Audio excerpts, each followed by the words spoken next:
Very hot MILF ninang na 45 years old, tinira ng inaanak niyang 26 years old. Yan ang istorya natin ngayon. Tara at basahin natin.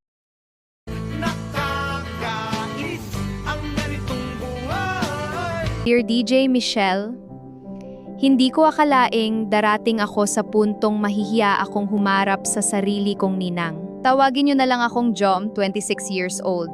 May ninang ako, tawagin natin siyang Tita Denise. Hindi siya yung typical na ninang na tahimik at conservative.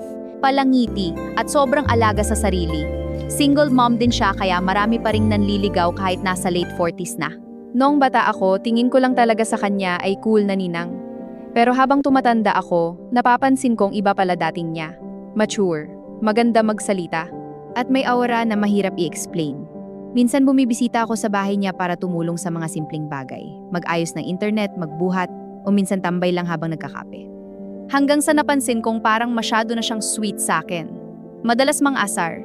Minsan, hahawakan braso ko sabay-sabing. Ang laki mo na talaga.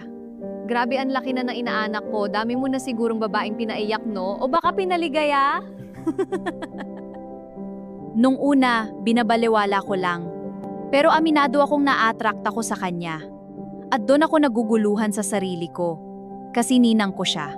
Hanggang sa isang gabi, ako lang bisita niya, tahimik, may konting inuman, at habang nagkukwentuhan kami tungkol sa failed relationships namin, parang mas lumalalim yung tension. Habang nagkukwentuhan kwentuhan kami, bigla na lang naglapat ang mga labi namin.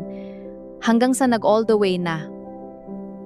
At pagkatapos naming talsikan ng katas ang isa't isa, pareho kaming natahimik. Hindi ko alam ano mararamdaman ko.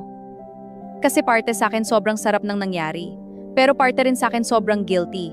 Simula noon, naging awkward na lahat. Kapag may family gathering, hindi ko siya matingnan ng diretso. At pakiramdam ko may sikreto kaming sobrang bigat dalhin.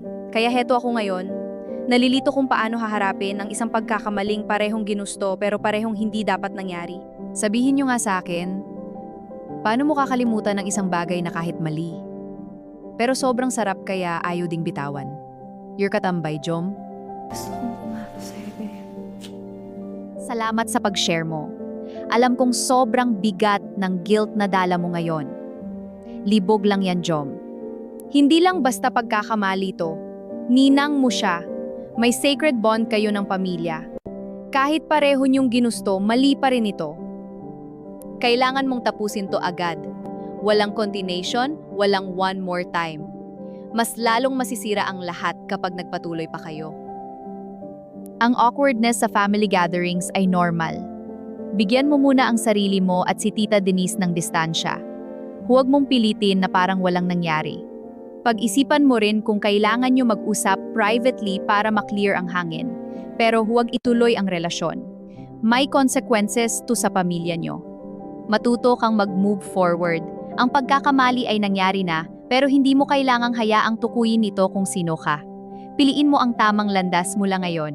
Diyan nagtatapos ang episode natin. Huwag kalimutan mag-follow sa Tambay Diaries TV at very soon sa Betamax. This is DJ Michelle. Goodbye.